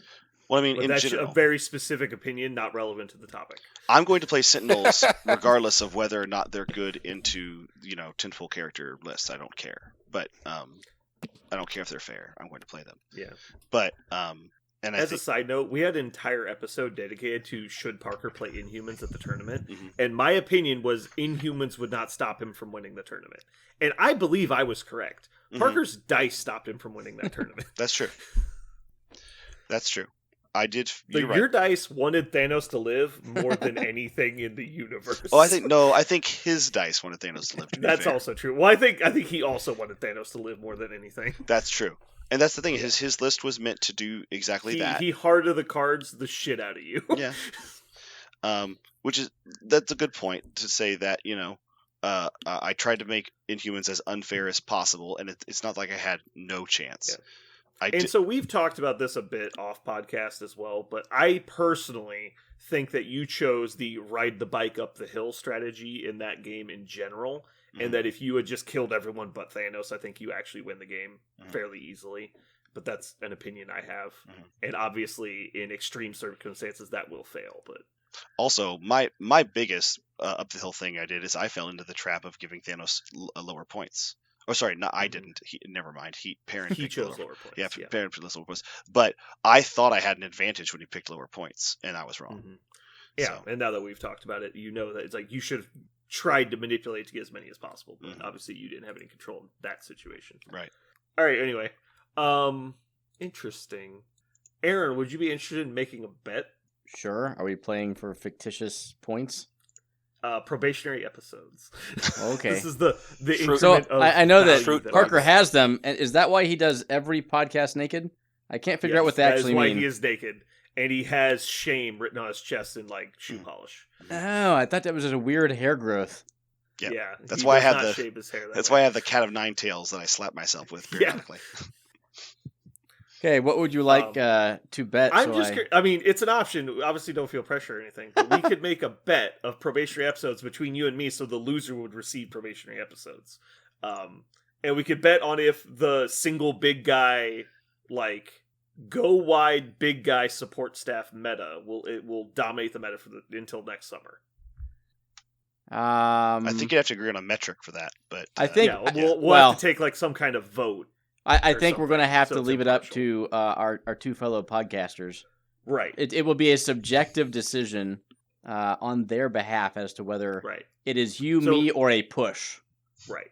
And so we could come up with some kind of like, if it's a split decision, it's a push. And then if it's unanimous of the other two members, that person loses. Well, I think there's a gray period. Like, what if it dominates until March and then they have a big release? So I get most of the year right. Like, I think Mhm. that would also be a push. All the way till June is me. And if they're like, no, that fell apart in October, and ever since then it's been Sentinels ruin the day, Yeah. then you win. All right. So let's make the line. Boy, this is gonna be a fun payoff for fucking year later. Let's make the line June. If we get to June and they're still dominating, that counts. But nothing short of June? Yeah, if they fail to dominate till June, I win. That's too long. I don't want to If- make that bet. Okay. All right. Do you have a counter proposal? Do they? Uh, I mean, let's- if they dominate throughout into Adepticon, right? Like that's far enough. Adepticon is May now. April's. It's actually pretty early in the year. It's March. Is it oh, March? they push it back. I'll do that. Yeah, it's before April now. So that's LVO. That's another TTS league, and that's also Adepticon. Those are all Okay, humongous. I Two will conventions. bet at least 4 of the top 8 rosters at Adepticon are running my archetype list. Mm. That's a good one. That's very defined. Yep, that's very specific. I like that metric. What I don't is like. the I exact don't like breakdown of the big ass archetype then? shows. Because my only worry is like, what if they just have a big guy in their list and don't play them? Like, is that dominating the meta, or is that they're just playing Sam Spam and have Hulkbuster in the list? Like, because I played that. That's not an archetype. I played him in one game. Is there a way to see what list they actually played in their semifinal matchups? In LVO and Adepticon, probably because it will be videoed. Okay. So my only caveat to this bet is there are some matchups where you just look at it and you're like, Right. no. Like, you cannot play What about Malekith into TTS? Hulk. You get the exact rosters in TTS, right? You do. Yes. Okay, so let's say how about season the next, 10. Let's just call the next TTS league. Yeah. Okay. Season 9. Next Yeah. TTS league, if 75% of the what is it, top 8? Top 32 technically, but Is it top 32? Okay, so was that 24 of the, because we can actually check the games. God, this seems like a lot of homework. We'll talk about this more next week. okay. Just go to We'll top refine this and talk about it later. So I'm just gonna put in a note. Big guys bet ? For now. Life-changing bet. Yeah. And I don't know Question about mark. probationary episodes. I mean, it needs to be something real if I'm going to put my ass on the line here. Ooh, shaved head bet. Yes. Okay. I can't ever get Parker to agree to a shaved head bet. I'll shaved head bet with fucking anybody. He's like, heads or tails, shaved head bet. Let's fucking go. Like, it's like I love shaved head bets. It gives me a reason to shave my head. That's right. I want to see you without a beard. No, shaved. Oh, I see. Ooh. We'll have to talk about that. It takes me forever to grow this in. Actually, I'd actually be annoying. I would shave my hair. I wouldn't shave my beard Uh, unless it was spicy. I'll just Maybe make you wear a really Broncos spicy. jersey to work one day. Nah, I won't bet. That. Why would Really? I bet That's the committing line? Suicide. Wow. That would be terrible. Wow, I did not know that was the line. Cool. Probably walk into traffic first. Anyway, Walk into traffic. Wow. Okay. walk into traffic. By the way, that was also a fun game to watch if you like watching terrible football. For a second there, I thought That was there a horrible game. Okay, so the segue there was a little difficult because you said that was also a Oh, fun sorry, game. yeah. Walking The into Broncos traffic. game. Oh, you ever played the So, game Walking into Traffic? Watching the Broncos Seahawks game was like walking into traffic. That was how Okay. fun that game was. All right. Let's see. What is our timestamp at? We could probably call it and save our. Yeah, let's call it here. Do you guys have anything else you want to cover for the big guy stuff? If you like playing big guys, try to wash them through an affiliation. Try it. Have you heard of Guardians of the Galaxy? Yeah. I think Guardians are definitely more targeted towards multiple heavy investment models, like 2 5-pointers. But that being said, they obviously work. I actually think it's more unlike like a Malekith. I think it's actually more Storm. I think Storm is the ticket. I think X-Men is. Storm is interesting, especially on non-melee range characters. Yeah. Like characters that can exist outside of melee, boy, it's rough. Right. It just feels actually. I think anybody who has consistent throwaway stuff. One of the things that I was really impressed with Heavy Perrin's. control. Yeah, I was really impressed by Perrin's list. Is that as soon as he got enough, he used Reality Stone, so he got enough power to push 2 of my models away. The idea was, okay, I hit you, I got a wild, so I threw you with the fist. This is Thanos doing it in X-Men, and then I'm just going to place 2 of your models away, and Mind Stone maybe another or something. And now I'm like, okay, well I could stand still and shoot him with a bunch of dice. Like I have ranged attacks, but trying to get through cover and Reality Stone and But Thanos yes, is Reality Stone, being of immeasurable power, Yeah. and cover.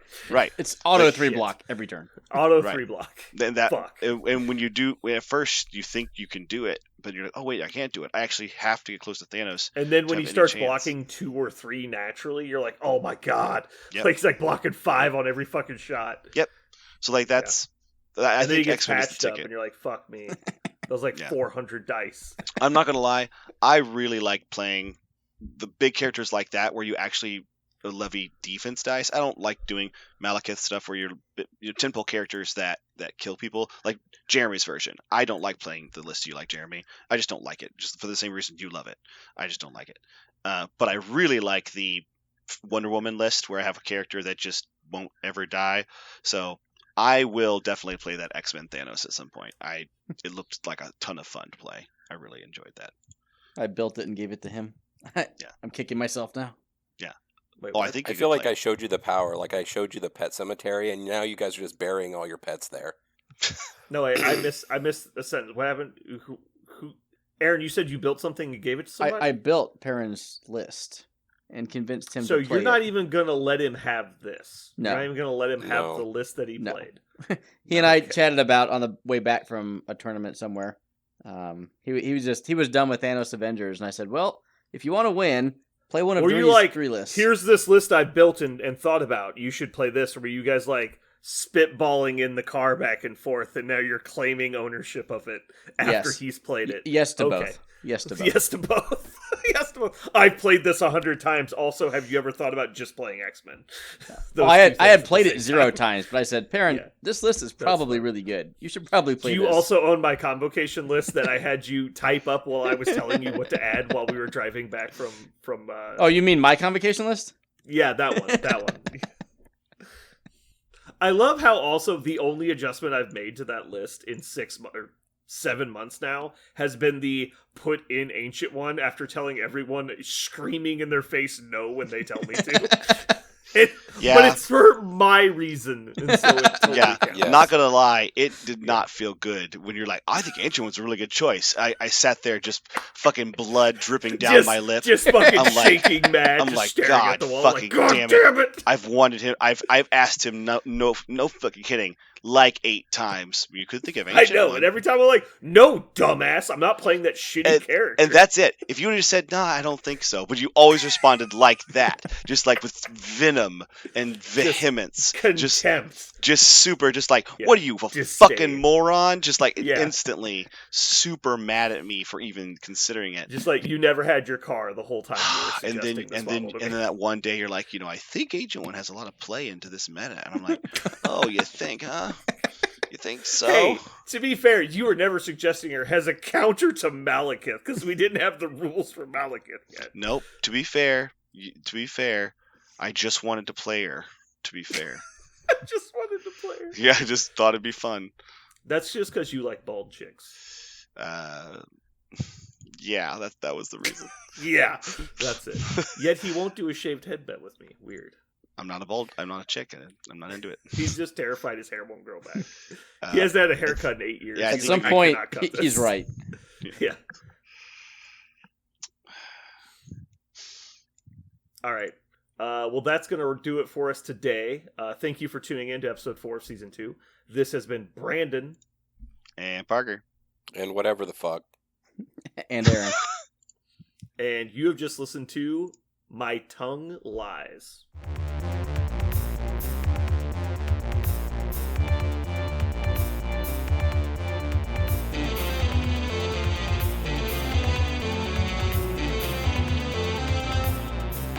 So what are we gonna call this thing? I got it. Okay. Incredible, new, fantastic, astonishing, mighty, original, uncanny, sensational podcast. I'm just gonna put down infamous.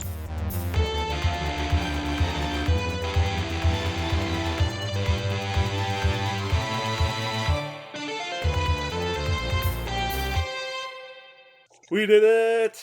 That one felt We made good. it through. It We felt made it through good. one more. Felt like tight. Tight. like a Natural. tiger. Like it felt natural. Like, Birth. yeah. Parker, would you believe me if that's the third time I've heard "tight like a tiger" today?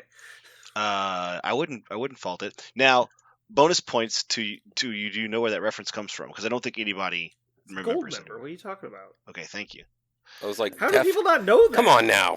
I He's think toit. I Toit think- like a tiger. I think that meme has taken on a life of its own. Like my students think know that so? meme. They have no idea Really? the context. Oh yeah. I think it's just because you spend an exorbitant amount of time around preteens and not enough time around adults. I don't know if it's about enough time. I don't need more time around adults. I feel like you need more time around adults. I really don't want more time around adults. If that's a choice, you'd choose Yeah. less time. I don't know if I have a bit of a rant, and it's a bit of a spoiler, so I don't know if I should put this in the pre-ramble or put it in the actual episode. This mean, is probably a good. It's been minutes since you've ranted, so Yeah. All right, so I'm just gonna do it now. There are She-Hulk episode this week. I don't know what was the episode. When was the episode out? It was the episode that came out on Thursday, September 8th. I think it's like episode 4 or 5. the booty Anyway. dance one.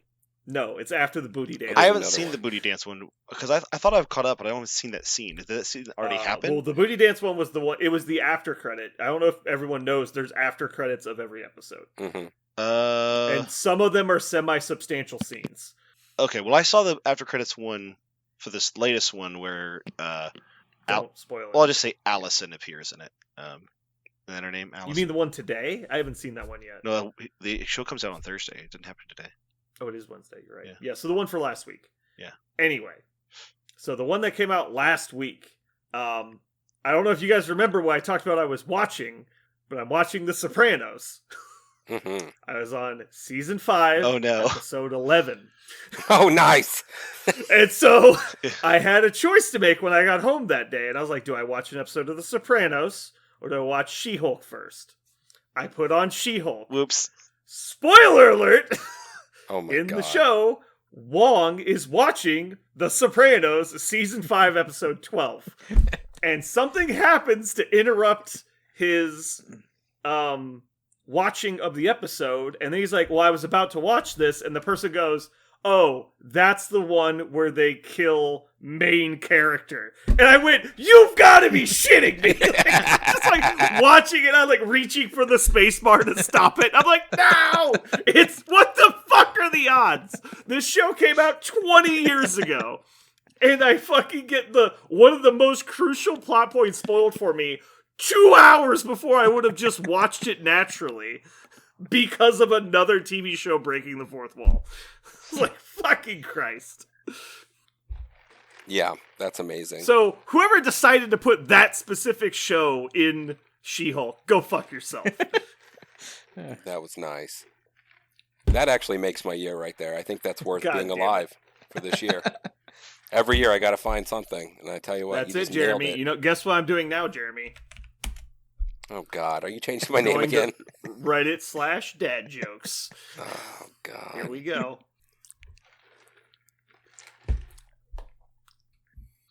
Anyway, that's my rant. That's and a good I one. hear a lot of people hate She-Hulk, but I don't understand. The show's fun. It's fine.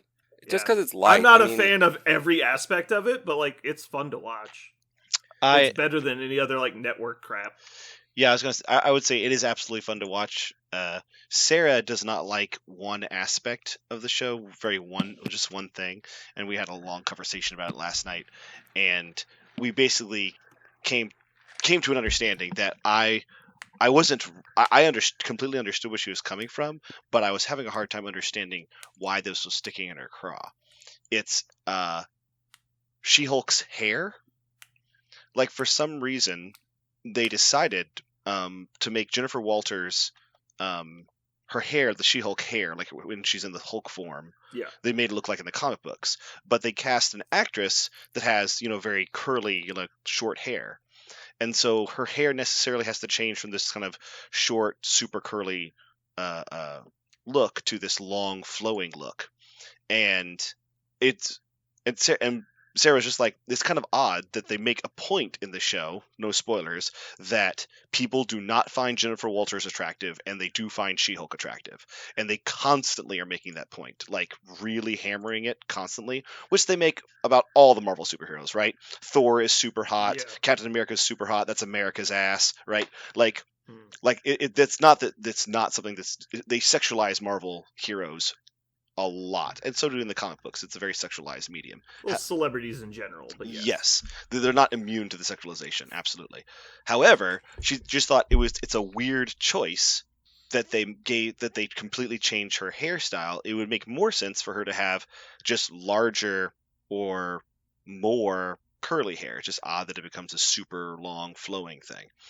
And I didn't see it at first. Like, I couldn't tell what it was. And she just told me, like, for women, especially women with like naturally curly hair, it is this constant battle of doing something that's seen as more fashionable, to try to straighten your hair out, rather than allow your hair just to be normally naturally curly. And it's kind of what's the best way to put it? It's the fact that everybody in the show and She-Hulk herself recognizes how much it's nice to have long, flowing, beautiful hair is just kind of mean, I guess, is the best way to put it. It just kind of, it points us out. Cruel. Yeah. It's a little cruel that, like, yeah, her natural appearance is what most people consider not appealing. Right. And it's something weird, like, just genetically your hair is curly. Right. Like, there's nothing you could have done about that. Right. Yeah. And it's also, like, they talk about how, and I said, do you have a problem with her becoming, like, statuesque? And she's like, no, because every superhero has become statuesque. Like, Captain America was a scrawny guy, and then he became a super buff guy, and that's when, the very first thing that happens when he comes out of the thing is somebody touches his pectoral because she's attracted to him, right? They make no mistake about when superheroes become superheroes, they instantly become more attractive. Like, that's not the problem. She said it's just, for some reason, it's the hair particularly that, and when she noticed this, she looked it up, and apparently this is a big sticking point for a lot of people, particularly women watching it. Just like, why that's got to be, like the female perspective, Yeah. I would imagine, because Yeah. that never once even occurred to me. Right. And I was So- actually born with curly hair. So just to clear it up, so if maybe I'm a little confused, but are we saying that straight-haired girls are not more attractive than, because that's wrong. Straight-haired girls are more attractive. I think the yes. concept is. Good. Jeez. I mean, definitively, right? What are you saying? I think he's saying that before. I couldn't even understand what you said because I was half talking over you, but I think the point is that currently the fashion style is that straight hair is appealing, as where obviously at different points in history it's been the opposite. So, like someone would have done for naturally curly hair in the 80s, like Right, or the 70s. like perms existed, right? Like Exactly. It was, Like they went through incredibly expensive procedures just to have curly hair for a limited time. Like, it's just different. It goes in waves. I never had a perm, but god damn it, there was times I wanted one. I can imagine that to be true. I hit that. I was there, man. There was kids in my class that had perms, and I was like, son of a bitch. Speaking of perms, Jeremy. Yes. So yesterday my son chewed on an electrical cord. Due to his current conduct, I had to ground him. Nope. Parker liked I like that it Nope. works on two levels. It works twice: the Yeah. conduct and and ground him. You got to coming and Mhm. going. Yeah, I don't think that, and also I think my favorite part of that dad joke is there are a significant number of people that would not have caught conduct. They would go, conduct, haha. But they wouldn't have understand that conduct is also a property of the ability to transfer electrons. That's a really good joke. How about this one? Since No you didn't one's like that, learning. Jeremy, how No about one's this? learning. How about this? What is the worst name for a hair salon? Budget cuts.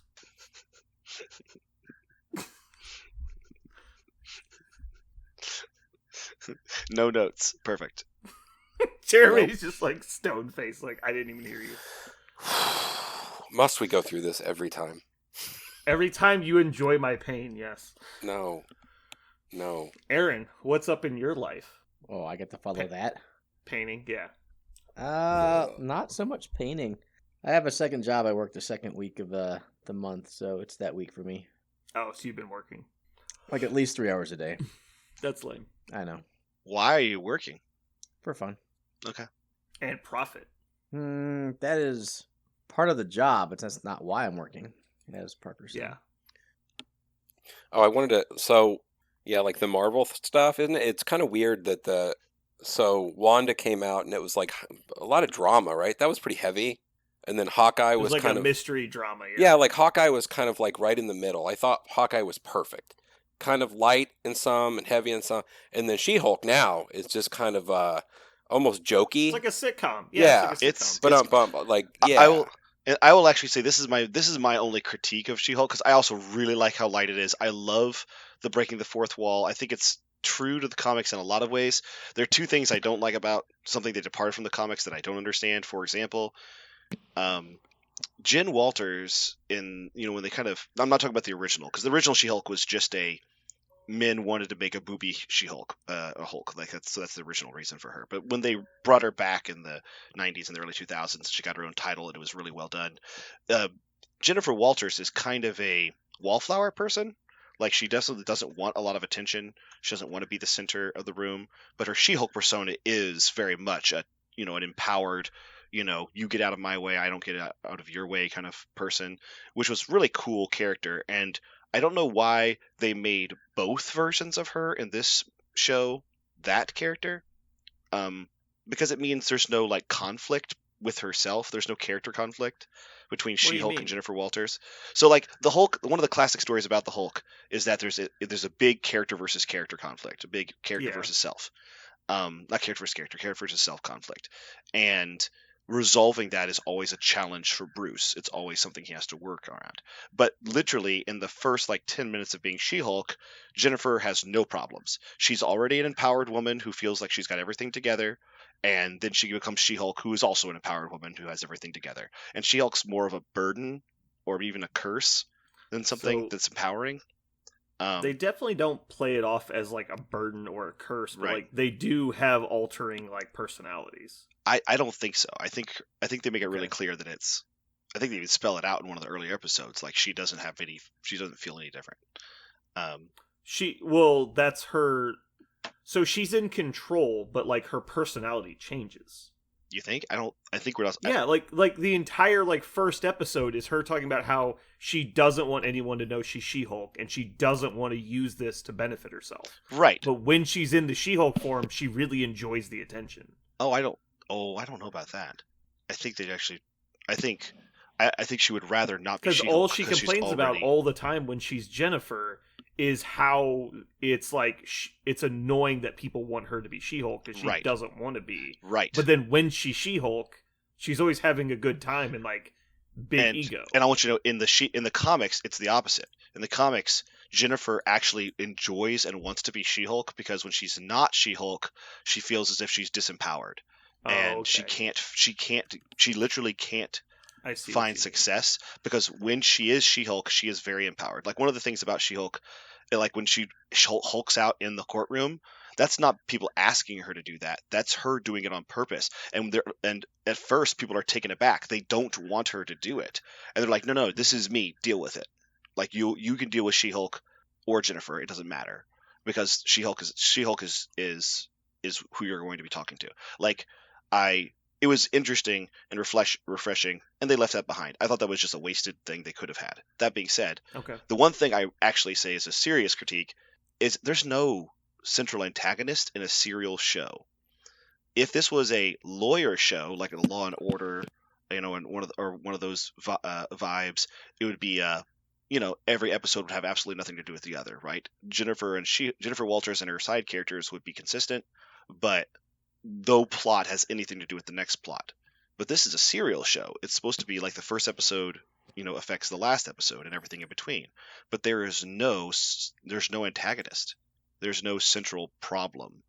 Jennifer has just kind of running issues that get resolved sometimes in one episode, sometimes in two, and I think they're setting up the world of just like how supers have been kind of proliferated throughout the world in general.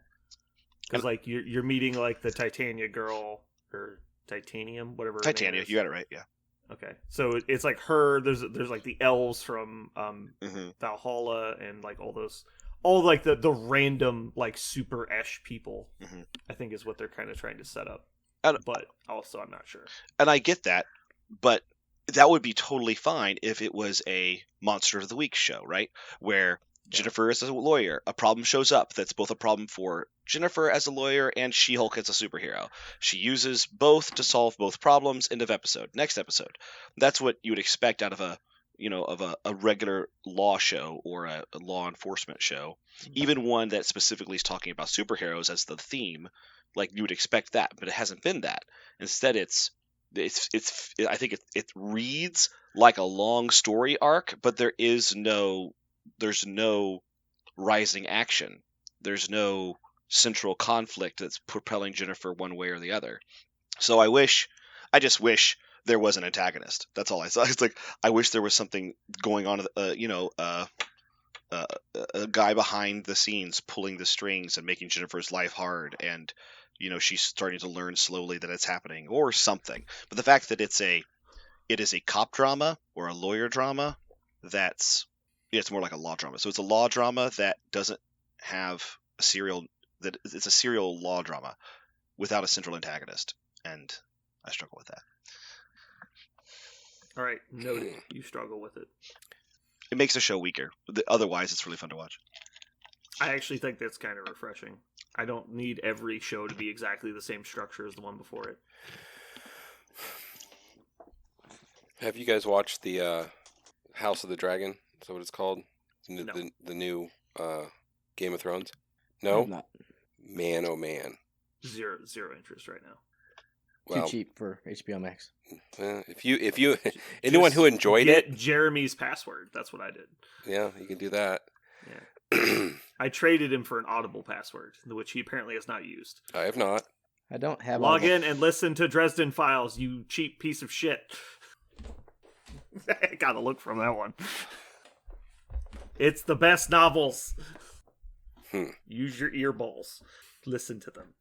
I usually have lots of things to listen to already, so I don't have a lot of spare time. Ooh, I have a question for you, Jeremy. Did you find time to watch the Chiefs-Cardinals game? Oh man, what that was fucking clusterfuck amazing. That was. God damn. I honestly, I asked everybody who watched the game, they of course came to me. Did you? I'm like, I don't know if the Cardinals shit the bed or the Chiefs were fucking amazing or somewhere in the middle. I'm like, because it's like those boxing matches where they let an amateur into the ring because they needed somebody to fill the spot, and they just literally got murdered. It was like the Harlem Globetrotters versus the team they play and destroy. Yeah, the random team that isn't the Harlem Globetrotters. Yeah. Oh man, it's like one of the teams is wearing the American flag as a jersey. That team's gonna win. This is an exhibition match. Yeah. No, it was phenomenal to watch them march down the field. I mean, our first game out, we throw on our second string quarterback at the end. Like, wow. Yeah. Did you see that our safety had to start doing kicks because Bucker got hurt? Oh, I know. Oh my God. I watched the whole game while I was at that stupid bar. His first kickoff went through the uprights. He made an effective 80-yard field goal. He was a star soccer player. He was a star soccer player. So he actually said in an interview after the game that it's his goal to play safety as long as he can, and when he's too old to play safety, he's going to play kicker. That's his actual career plan. Because he wants to play football longer. Wow. It's hilarious. All I know is I saw we had a running game this year, which blows my fucking mind. Like, I think that was more of the fluke. Of all the things that are not going to be consistent, I think that's going to be the one that's not. yeah, At the point they started running the ball, they were like, "We'll just ice the clock," and the other team was just so demoralized they didn't give a fuck anymore. mm. Yeah, it was an amazing game to watch. That was a great opening game. Yeah, You can't get better than that. There was some. that was a lot like the 41-14 Patriots opener one year. There Parker, go ahead, sorry. There was something. I know our safety also kicks and well, but there was somebody else on our team. Was it a O or D lineman who can play another position as well? I can't remember. I mean, Um, everyone in the NFL has played multiple positions at some point in their no, career. I mean like Yeah. crap. Now I can't remember what it was. I'll have to try to remember.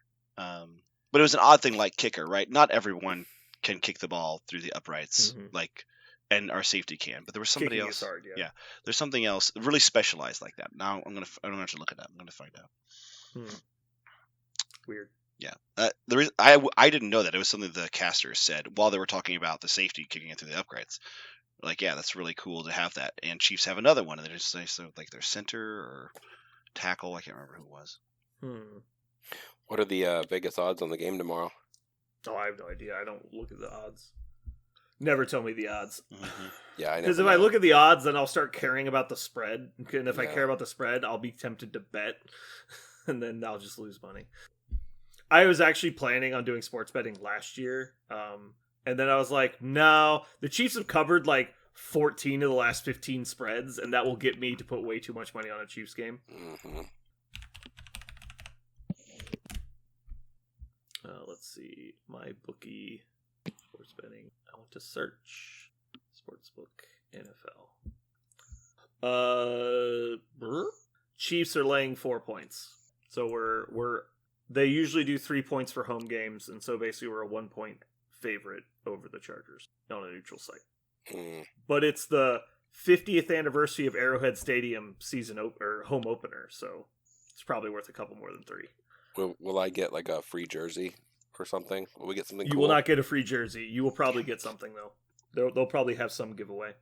This is also the first game ever that's going to be broadcast on Amazon Prime. Oh, I saw that. Yeah. Yeah, so Amazon is going to be there. They're doing the broadcast instead of like CBS or whoever. So they said they're going to have like stages set up in the parking lot for like shows.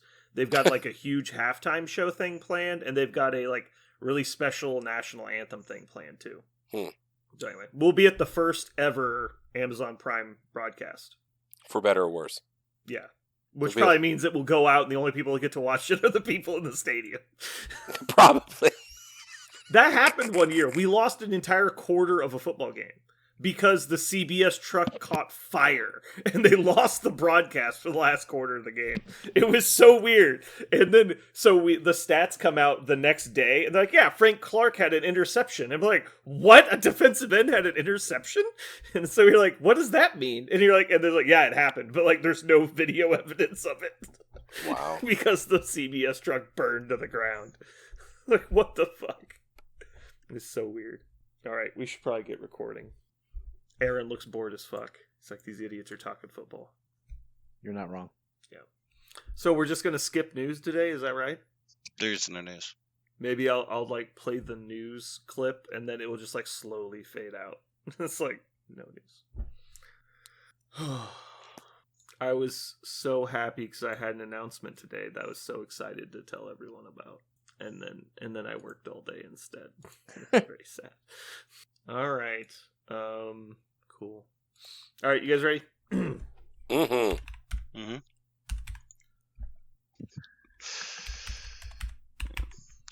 Thank you, Parker, for that very odd podcast title. Yeah.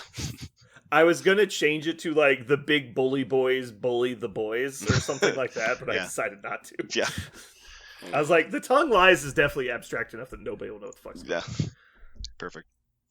This is weird. We don't have any news. How am I gonna edit this?